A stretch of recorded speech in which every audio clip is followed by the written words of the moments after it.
وسهلا يا حبايبي بيكم. النهارده دلوقتي هنعمل معاكم روتين خفيف كده. هننضف هنغسل مع بعض شويه المواعين دول بعد العشاء. قلت بدل ما اعملهم لوحدي نعمل مع بعض كده ونشوف هنعملهم ازاي. يلا نبدا بينا. بسم الله كده. نجيب السلكه كده ونحط شويه بريل كده صابون اهو. نعمل مع بعض كده. لازم تتاكدي من جوده المسحوق اللي انت بتستعمليه. ندعك كده كويس اهو. لازم تدعك كويس عشان مفيش، شايفه اهو، سريع كده. ولازم بعد كل اكله تغسلي المواعين بعدها على طول، ما تقوميش اي مواعين على بعضها. شايفه بسرعه كده. وما بحبش انام وانا عليا مفيش اي حاجه في المطبخ مش مترتبه ولا متنضفه كويس. شايفين تمام كده اهو.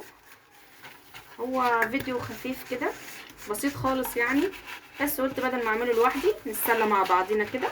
واللي لسه ما بتعرفش تمسك السلكه واللي كسلانه تقوم تعمل معايا كده، بدل ما تبقى نايمه وتقوم وهي عايله الهم ورايا غسيل ورايا مش عارفه ايه. لا، ما حتى لو وراكي غسيل بس الصبح يبقى بدل غسيل المواعين وغسيل هدوم يبقى غسيل مواعين هدوم بس وغسيل مواعين من بالليل. لان كمان غسيل المواعين كل ما بتقعد بواقي الاكل اللي فيها بتلزق فيها وبتبقى رخمه قوي في تنظيفها. فلما بتبقى اول باول كده بتبقى ايه، سهله جدا اهو. اللي لسه اول مره يشوف قناتي يا ريت يفعل زر الجرس ويعمل اشتراك للقناه ويعمل شير ولايك عشان خاطر يوصل لكم مني كل جديد. متنسوش تعملوا لايكات كتير. واحنا لسه بادئين مع بعض القناه دي ايه، عايزه ان شاء الله نبداها مع بعضينا كده وتابعوني. هنعمل تنظيف المطبخ كامل، هنعمل روتين تنظيف الغرف، كل حاجه ان شاء الله هنعملها مع بعض اهو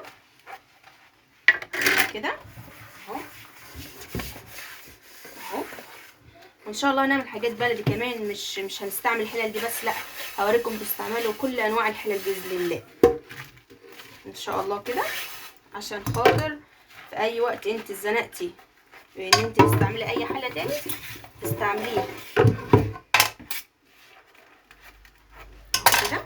خلصنا نشطف مع بعض المواعين كده. نشطف الاول دي عشان ما تستناش الدنيا كده. يلا نبدا كده. بسم الله. دي لو كانت باتت للصبح كنت هقعد لسه اسخنلها شويه ميه. لازم اعملها بشويه ميه سخنين الاول عشان خاطر الدهون اللي فيها كتير وكل ده، عشان خاطر اللي هي لسه كله فيها كده فايه كل حاجه سهله. شايفين اهو، بصوا ان شاء الله. وعملنا وصفه ماسك قبل الفيديو ده، بس قلت بدل اول حاجه نبداها خفيف كده عشان ايه نعرف بعضينا كده ايه بالتواضع الاول، وبعد كده ايه نقدم ان شاء الله كل جديد مع بعض اهو. شايفين اهو كده. شايفين دي مواعين العشاء بس. تخيلوا بقى لو كنت خليتها واستنيت عليها بتوع الفطار وكده ما كانت هتبقى تقيله شويه. كل وراها طفل ولا وراها حاجه ما ينفعش تحوش حاجه على راسها